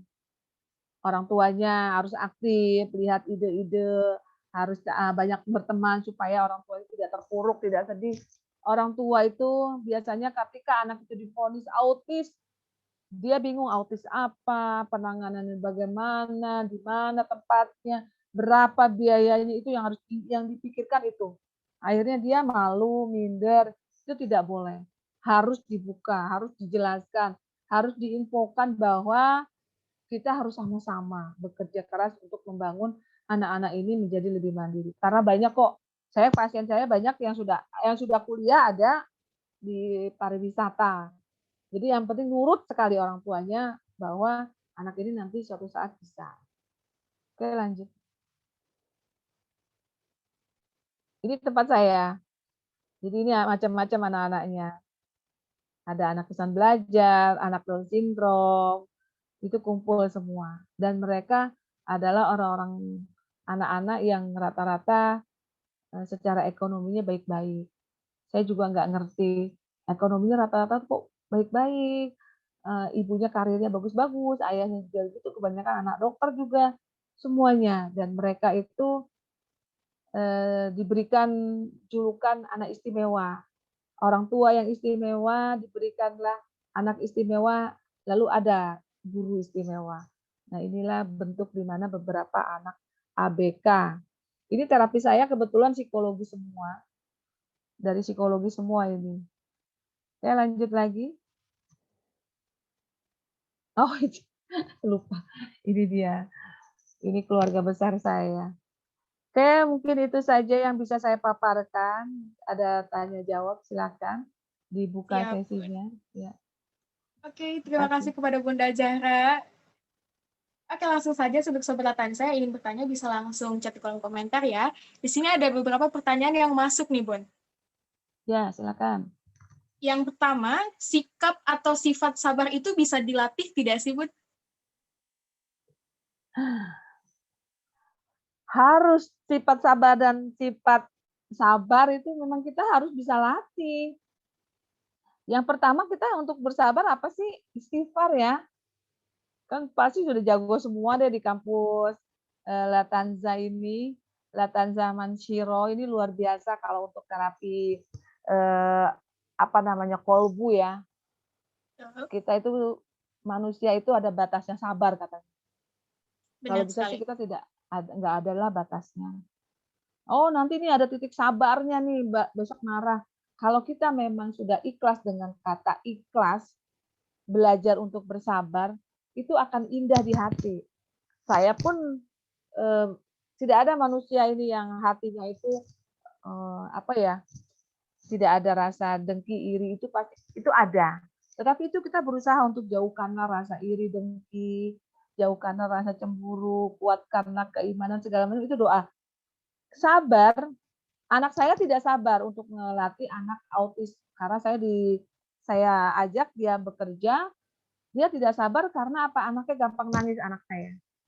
Jadi ngelihat anak nangis terus tangannya, rambutnya, kan ada anak autis yang rambutnya dikuak-kuak terus ditarik gitu. Ada. Sampai setengah itu dia botak. Rambutnya tipis karena senangnya tarik gini. Tarik. Diam-diam, tidak, tangannya turun. Tangan sudah turun tapi tiba-tiba narik, langsung tarik lagi. Itu banyak sekali. Anak saya nangis, aku nggak bisa. Kamu pasti bisa. Saya sampai marah waktu itu. Kamu pasti bisa. Siapa yang bantu saya nanti? Kamu ini bantu saya. Aku nggak bisa, Ma. Jadi dia dingin tangannya. Memang anak saya tuh lemah sama suntikan, sama apa dia lemah. Jadi saya tidak bisa memaksakan. Inilah butuh kesabaran. Bukan harus sabar. Kalau sabar, semua manusia tidak ada yang sempurna. Kesabaran itu ada batasnya, dikatakan kesabaran ada batasnya. Tetapi ketika kita sudah dijatuhkan untuk menjadi seorang guru, yang pertama kita tanamkan adalah harus sabar. Dipipisin ya harus sabar, dieein pupun harus sabar, mungkin diludahin juga harus sabar. Astagfirullahaladzim. Tarik nafas. Tapi ketika dia mungkin ada tertawa, mungkin dia patuh, kita kan senyum. Tuh kan ibu seneng kalau kamu nurut, reda. Niatnya aja, niat dulu. Kita mau jadi guru itu untuk apa? Untuk menjadi status aja kah guru? Atau memang lahir batin kita akan menjadi seorang guru untuk diri sendiri dan untuk orang lain. Saya dulu sedang hamil, tiba-tiba hamil itu megang anak-anak begini. Saya itu takut, jujur aja. Pertama sekali tahun 1917 saya sudah mulai ngajar, diajak Dokter Rudi, Dokter Nurhana, psikiater, diajak untuk pegang langsung anak autis. Jadi saya ada ketakutan bahwa takutnya anak saya seperti itu. Lalu saya konsultasi dengan Dadang Hawari, waktu itu ada Dadang Hawari, psikiater juga. Saya bilang, bagaimana saya ingin ngajar anak-anak, tapi saya takut. Tuhan itu memberikan sesuatu yang istimewa. Dan tidak semua yang kamu ajarkan anak-anak istimewa, lalu Tuhan memberikan tidak, karena kamu pun mengajarkan niatnya apa. Jadi itu yang saya ingat, saya niatnya untuk memberikan hamba-hamba Tuhan yang lebih baik lagi nantinya untuk anak-anak yang saya hadapin. Ada yang autis, Down syndrome, ada yang CP. Saya pernah megang anak CP, saya angkat, itu anaknya. Kemana-mana bajunya, saya cuma ketawa, Bu, Pup. Saya nggak ngomong apa-apa, muka saya cuma ekspresi aja, Bu, Pup. Saya nahan apa, ibunya yang, ya Allah, maaf ya Bu, nggak apa-apa. Dipegang dulu Bu anaknya ya Bu, saya bersihin baju saya.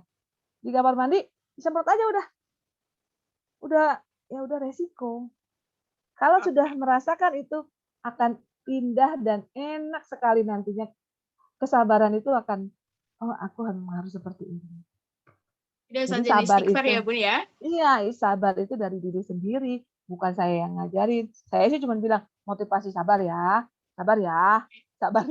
Semuanya kan datangnya dari diri sendiri. Betul sekali. Semoga terjawab ya untuk yang bertanya. Selanjutnya nih Bun, dari Mas Basori, saya mau nanya, Assalamualaikum, saya mau nanya bagaimana cara menangani anak agar bisa membaca, dan apa kendala anak itu susah bisa membaca, Bun? Ya. Bagaimana cara ngajarin baca? Dudukin anaknya, nyanyi A, B, C, D, E, F, G. Kita harus belajar jadi badut kalau untuk ngajar anak-anak yang baru bisa belajar alfabet, angka. Jadikan kita badut.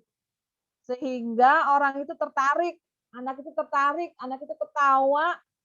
Besok bilang, Ma, aku senang belajar sama Pak, siapa tadi namanya? Pak Sori. Pak Sori. Kenapa? Pak Sori lucu. Masa ngajar A, B, C, goget-goget. secara tidak langsung anak itu sudah mendengar.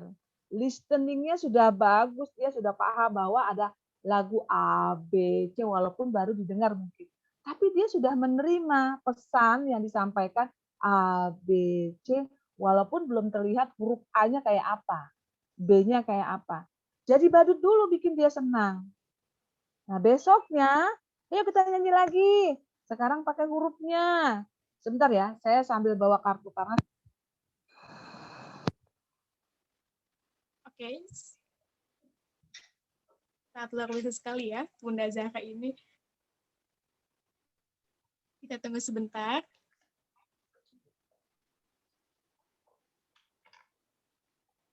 karena rumah saya sekarang karena pandemi, jadi saya buka praktek juga di rumah. Nggak jauh-jauh lagi prakteknya saya di rumah. Saya, bentar ini ke background-nya. Jadi kartu-kartu yang saya punya,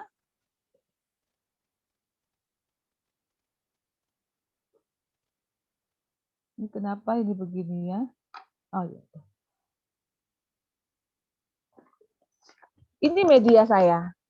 Walaupun saya di kampus, saya sekarang mengajar karakter building, bagaimana menjadi orang yang lebih tegar, lebih menerima semua keadaan.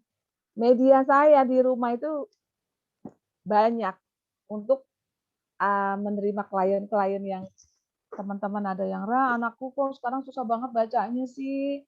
Di rumah senewan saya sama bapaknya aja ngajar sampai dicubitin, katanya nggak bisa-bisa, nggak apa. Aku boleh nggak main ke rumah? Boleh, bawa aja anaknya seminggu 2 kali main ke rumah. Ini media saya. Jadi saya hanya taruh di meja, saya tidak bilang boleh dimainkan, tidak. Satu-satu diambilnya. Jadi main flashcard, namanya flashcard. Ini ada huruf. Jadi saya tuh begini ngajar. Ayo semuanya ya, nih lihat one on one. Kalau kita belajar anak membaca itu one on one aja. Satu-satu. Jadi jangan semuanya. Kalaupun semuanya kita secara sosialisasi, ngajari sambil nyanyi, terus bermain flashcard. A, B, C gitu misalnya. Jadi hurufnya sampai A, B, C, D, E. Ayo, sekarang semuanya ya. Cepat. A, B, C, D, E misalnya. Sudah ya? Diingat ya. Awas, siap-siap lagi. Itu anak akan lebih cepat merekam. Ya ini nih calon bu guru. Bagaimana sih ngedidik? Nanti kalau kalian ini sudah ikutin workshop saya, pasti kalian nanti akan buka di rumah belajar menerima klien, yaitu khusus untuk anak-anak kesulitan dalam belajar ya. Jadi jangan untuk autis dulu, kesulitan dalam belajar aja kamu ambil anak-anaknya. Terapi itu lumayan loh. Kalau yang sudah di asesmen misalnya butuh asesmen dulu, saya asesmen, oh anak ini mengalami kesulitan belajar membaca misalnya. Oh anak ini autis, di asesmen dulu. Nanti misalnya kalian mau jadi seorang terapis namanya, menjadi seorang terapis, mengajar, pasti kalian bisa. Itu lumayan sekali. Siap. Jadi bikin dia senang. Oke, selanjutnya. Oke, Pak. Semoga terjawab ya Pak. Siapa tadi ya yang bertanya? Pak Basori nih. Oke Bun, karena waktunya mau habis nih, dan banyak sekali pertanyaan, jadi kita langsung lanjut ke pertanyaan selanjutnya ya Bun ya. Iya, silakan. Oke, pertanyaan selanjutnya dari Bu Laila. Bu izin bertanya, bagaimana sih Bu cara menghadapi anak yang temperamen dan mudian, Bu? Terima kasih. Temperamen dan mudian. Anak-anak temperamen yang tadi saya sudah jelaskan, temperamen itu macam-macam. Ada yang dia tiba-tiba teriak aja. Mau makan nggak? Dibilang enggak. Pokoknya nggak mau. Gitu, teriak dia. Atau kalau sudah kesal dia buang sesuatu. Kalau dia udah ngebuang sesuatu itu bahayanya. Kalau yang dia buang seperti kayak yang gampang pecah atau handphone yang dia pegang, kalau anak itu temperamen itu dia bisa berani jatuhkan. Itu diajak, nggak usah banyak-banyak bicara. Tapi katakan, Mama ngomongnya satu. Kenapa ada yang ngomongnya keras? Mama nggak dengar ada yang ngomong apa. Ada yang maunya apa? Oh, iya, coba ngomong yang apa sih? Jadi pura-pura kita tidak mendengar. Jadi diulang supaya dia bilang, orang nggak mau makan. Oh, nggak mau apa tadi? Yang pelan dong. Nggak mau makan. Aku nggak mau makan. Yang tadinya dia keras pasti dia akan reda. Oh, nggak mau makan ya sudah. Maunya jam berapa? Kasih timing. Maunya jam berapa makan? Nanti aja. Iya, nanti jam berapa? Soalnya kan mama mau sholat. Terus mama mau beres-beres. Jadi mau makannya jam berapa nih? Ini ada jam. Ini ada jam 11 sama jam 12. Mau yang mana? Jam 12. Oke, jam 12 ya. Nanti dia kasih tahu mama ya. Kalau sudah jam 12 ya. Jadi temperamen itu anak-anak itu diajak ngobrol. Disentuh tangannya. Coba sini tangannya, sini tangannya pegang. Disentuh, cium. Cium. Anak itu reda secara emosi. Saya udah nggak punya anak kecil, tapi saya punya cucu. Nah, cucu itu kalau lagi marah, nggak ada yang bisa nasihatin, kecuali saya yang masuk ke kamarnya, terus dia bisa mau keluar lagi. Tapi ada, ketika saya selalu seminar, jangan titipin anak ke orang tua atau nenek. Karena guru yang paling buruk adalah nenek. Kecuali saya, neneknya beda. Kalau saya neneknya beda. Jadi titip sama saya boleh. Ya. Nah, kenapa ke nenek beda? Karena nenek itu tidak mau anak cucunya mendengar nangis. Jadi apa aja boleh. Nah, itu jangan dititipin sama nenek. Ketika sudah sama nenek, pasti kalau sama ibunya, anak ini akan berontak dan menolaknya luar biasa. Ya, Ibu, dibikin pendekatan ya, Ibu. Oke, semoga terjawab ya Bu Laila ya. Jadi harus pendekatan secara anak ya Bu ya. Iya, sosial emosionalnya dibikin happy. Oke, pertanyaan selanjutnya nih Bun. Dari Bu Nina nih. Assalamualaikum warahmatullahi wabarakatuh. Terima kasih Bu atas ilmunya. Saya izin bertanya, bagaimana sih Bu cara penanganan terapi pada anak yang mengalami psikoprenea yang telah ketergantungan pada obat psikiatri, obat yang mengandung psikotropika karena meskipun sesuai dosis, bukankah efek sampingnya tetap ada? Kemudian bagaimana jika anak tersebut mengalami pembulian dari teman di lingkungannya? Terima kasih Bu. Jangan, memang ada beberapa yang dikasih obat hanya untuk penenangan saja ya. Tapi kalau obat itu sudah habis, anak itu akan timbul lagi atau kambuh lagi. Lebih baik ketika ada anak yang mengalami bully, dia ditanamkan rasa percaya dirinya, yaitu ada terapi namanya terapi behavior. Nah, di dalam terapi behavior itu nanti si terapis akan memberikan suatu pelayanan di mana pelayanan itu ada bermain, ada bentuk kayak problem solving, membuat anak ini jadi ada komunikasi sehingga behaviornya lebih tenang dan dia merasa lebih percaya diri. Kalau misalnya selalu diberikan obat, obat itu hanya untuk penenang saja.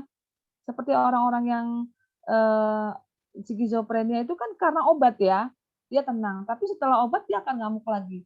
Butuh memang obat untuk orang-orang skizofrenia kalau secara temperamennya, terus dia punya sikap yang arogan, yang kasar, cenderung menyakiti, perlu memang ada obat. Tapi kalau anak itu diam, itu kayaknya kalau obat buat saya, itu lebih baik dikurangin. Karena apa? Terapi behavior itu lebih baik. Kayak anak-anak bully, banyak sekarang anak-anak dibully ya, dan dia itu sudah mulai percaya diri, ya butuh terapi. Dulu saya banyak anak-anak yang dibully itu terapi ke saya, sekarang itu anak itu cantik-cantik, ganteng-ganteng, pede semua. Karena apa? Butuh orang lain memang yang bisa membuat anak ini menjadi, oh ternyata aku tuh hebat. Kenapa aku dibully? Karena aku nggak bisa apa-apa, aku bodoh, nggak bisa melawan, atau aku tidak bisa bicara. Nah, disinilah di mana persepsi ini jadi anak itu bisa jadi terbuka. Oke, semoga terjawab ya Bu Nina. Ya. Selanjutnya, pertanyaan selanjutnya nih, karena banyak sekali nih pertanyaan yang masuk, sangat antusias sekali, luar biasa. Selanjutnya dari pertanyaan dari Bu Nur Aini. Izin bertanya, Bu, bagaimana cara menghadapi anak yang ketika di sekolah pendiam, sikapnya baik, namun ketika di rumah ternyata sikap tingkah lakunya memprihatinkan. Contoh, bicara kasar, melawan pada orang tua, bahkan memanggil nama orang tuanya, serta selalu mempunyai sikap yang pendendam dan suka jahil sama orang lain. Iya. Oh, itu banyak itu. Betul sekali. Jadi di rumah ngelawan segala macam. Tapi kalau di sekolah gurunya selalu kan bilang, enggak kok anaknya baik. Nah ini tentu pendekatan ke gurunya. Karena di sekolah itu anak itu pendiam, semua dia patuh. Tapi dia merekam. Teman yang jahil, yang jahat, dia rekam. Dia tidak berani di sekolah. Dia ungkapin semua di rumah. Adiknya dicubit lah, adiknya diisengin lah, adiknya ditendang lah, marah-marah ke mamanya berani. Karena apa? Emosinya dia tuh tidak labil, tidak stabil. Di sekolah dia nggak berani. Dia penakut untuk marah sama temannya nggak berani, untuk ngelawan gurunya nggak berani. Tapi ketika di rumah dia ungkapin semua. Pendekatannya ke gurunya. Bu guru, kalau di rumah dia begini-begini, ceritakan ke gurunya. Kalau guru yang hebat, semua akan dirangkum dan gurunya selalu bilang, kakak kan kalau di rumah hebat ya, sama adik sayang ya. Nanti ngerjakan ini sama adik ya. Nanti besok kakak cerita sama bu guru ya. Kakak nomor 1 cerita di depan. Bagaimana PR-nya membuat suasana rumah bahagia. Kakak nanti cerita. Jadi ada tugas untuk anak ini di rumah.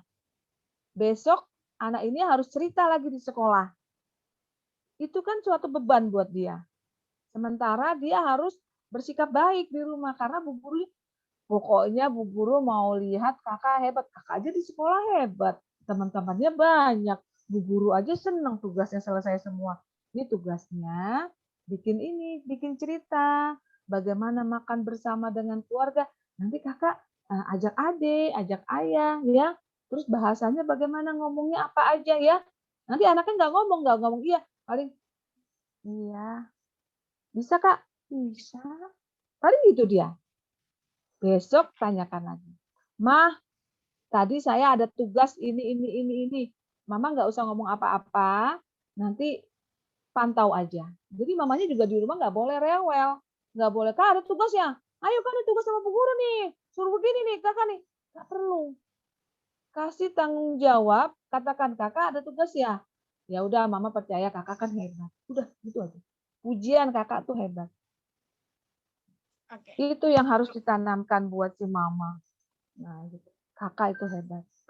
Oke? Ya. Semoga terjawab ya, Bu Nur Aini. Selanjutnya nih, Iya. Bun. Pertanyaan selanjutnya. Banyak ya. Banyak sekali nih, Bun. Sangat luar biasa sekali nih peserta webinar pada hari ini. Sangat antusias sekali nih kepada Bunda Zahra nih.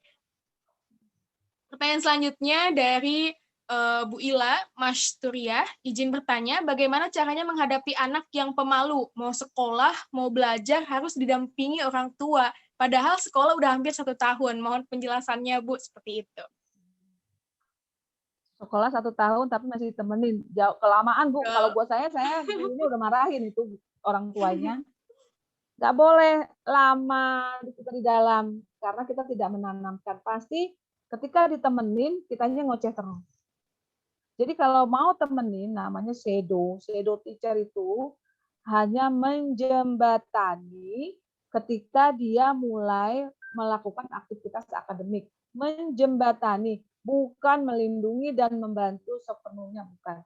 Jadi kalau misalnya kita nemenin kakak ke sekolah, mama di belakang. Mamanya sibuk, misalnya mamanya sibuk baca, atau mama sibuk nulis. Jadi nggak perlu, nulis kak.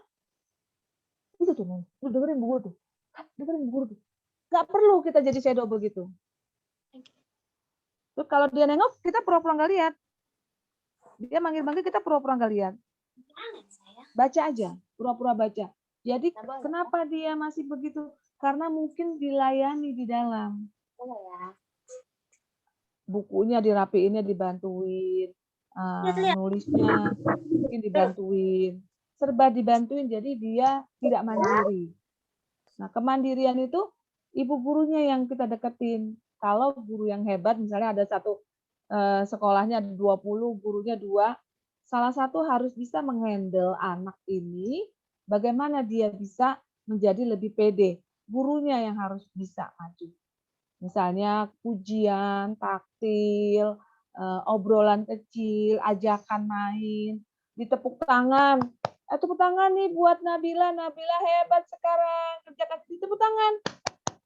Semua harus tepuk tangan, jadi disosialisasikan, dikelompokkan bahwa Nabila hebat. Sehingga besoknya, Mama aku mau sendiri aja deh, Mama duduknya di luar sedikit-sedikit, mamanya mundur. Nanti pasti bisa hilang. Anak autis aja pertama ngamuk, kasih sedo, lama-lama bisa kok, masa anak yang biasa nggak bisa? Jangan sampai kalah. Harus bisa, sedikit-sedikit deketin gurunya. Ya. Oke, semoga terjawab ya Bu Ila Mas Turia. Pertanyaan selanjutnya, Bun, dari Bu Siti Nurhalizah. Terima kasih banyak atas materinya sebelumnya. Seperti itu, saya izin bertanya, apa perbedaan anak gifted dengan anak indigo? Apa klarifikasi dari anak gifted? Terima kasih, Bu. Anak gifted children itu adalah anak berbakat. Misalnya dia di sekolah bermasalah ya, dia tuh anaknya nggak mau yang namanya berkaitan dengan menulis, nggak suka dia. Tapi dia paham, dia pinter, dia bisa menyimak, dia bisa menjawab, segalanya macam-macam bisa. Tapi dia ada kelebihan lain, misalnya dia jago di komputer, jago sekali di komputer. Itu anak-anak gifted children, anak yang mempunyai keberbakatan. Tapi kalau indigo itu beda. Biasanya anak indigo dia tidak mempunyai keberbakatan gifted gitu. Enggak, karena apa? Dia punya indera lain yang membuat dia jadi berimajinasi. Sehingga orang yang melihat kamu tuh menghayal mulu yang ngomongin misalnya lihat hantu. Saya pernah ada 2 anak indigo, ketika ibunya nyari-nyari, saya mau terapi anak saya indigo karena kalau malam teriak-teriak, terus marah-marah, nggak mau tidur di atas, nggak mau tidur sendiri. Katanya matanya capek ngelihat sesuatu katanya. Akhirnya dia terapi ke saya, pas masuk ke rumah saya, dia nengok ke kanan. Jangan gitu, Dede, jangan gitu, Dede. Nah, pas masuk ke rumah saya, anak ini nengok ke kanan ke ruangan terapi gitu, terus dia diam lagi. Saya bilang, Mas lihat apa? Lihat ada perempuan ya, nunduk, rambutnya panjang, dia ngangguk lagi. Terus dia gini nggak? Enggak. Ngapain? Dia diam. Kita terangkan ke anak indigo bahwa setan atau hantu yang kamu lihat itu dia tidak akan seperti manusia yang enggak. Tapi dia diam, nunduk ya nunduk, melotot ya melotot, begini ya begini, gantung, udah diam. Kalau dia macam-macam, kamu harus berani mengatakan, kalau kamu ganggu saya, tapi kamu tidak usah tatap. Bicara, kalau kamu ganggu saya, kamu akan saya tempatkan di tempat yang lebih buruk, bukan di sini. Jauh di sana, tempat yang lebih buruk kalau kamu ganggu saya. Jadi kita menterapi anak indigo itu supaya dia lebih pede, lebih percaya diri, jangan dia tidak berhalusinasi, dia tidak, anak indigo biasanya cenderung diem, terus kayak angkuh. Karena bukan apa-apa, dia males mau ngobrol, mau ini. Karena yang dia baru sedikit ngobrol, tiba-tiba sepintas lewat mungkin yang dia lihat. Anak indigo itu matanya capek, terus hatinya juga capek karena ada yang pernah nangis sama dia, minta tolong sama dia, sementara dia nggak bisa berbuat apa-apa, nggak ngerti cara nolongnya. Jadi ada yang nangis, siapa yang nangis? Itu ada nangis dia tuh, nangis-nangis minta tolong. Di tempatnya ya, aku kan nggak tahu. Ya udah kamu kalau misalnya ketemu sama dia nangis-nangis, suruh berisik, diam nggak? Kalau nangis bukan nama saya. Saya tuh masih kecil, jadi jangan nangis sama saya. Kamu jangan lihat, tapi kamu bisa marah. Jadi saya hanya menterapi anak itu begitu. Dan alhamdulillah sekarang dia udah mau tidur di atas. Alhamdulillah Bun, Rahman udah mau tidur di atas sendiri, kata mamahnya. Terus teriak-teriak lagi, enggak sih, subuh bangun biasa, alhamdulillah. Cuman dia bilang gini, ada sih yang lewat-lewat, aku diemin aja. Jadi dia belajar kuat untuk diemin. Sama halnya ketika kita ketemu rival kita, ketemu mantan, kita harus kuat nih. Diem aja udah. Pura-pura happy, sehingga kan mantan bilangnya, kok habis diputusin makin cantik aja, kok habis diputusin makin happy aja gitu. Jangan kitanya ketakutan ketemu mantan ya. Kalau ketemu mantan jangan takut, biasa aja nunjukin happy. Nah, itu sama halnya ketika jadi orang indigo. Oke? Ini ada tanggapan lagi nih, Bu. Mohon maaf yang dimaksud saya tanyakan klarifikasi dari anak gifted, seperti itu, Bu. Gifted children gifted itu adalah anak yang mempunyai keberpakatan gifted. Ada sekolahnya tuh ya di tempat itu. Jadi macam-macam kalau anak-anak gifted ini ketika dia punya IQ yang luar biasa, dia biasanya cenderung untuk melakukan sesuatu yang lebih menantang. Jadi nggak suka. Misalnya teman-temannya udah selesai mengerjakan sesuatu, sudah selesai, kita kalau menjadi seorang guru, berikan dia yang lebih lagi. Misalnya teman-teman yang lain 2, dia kasih 3.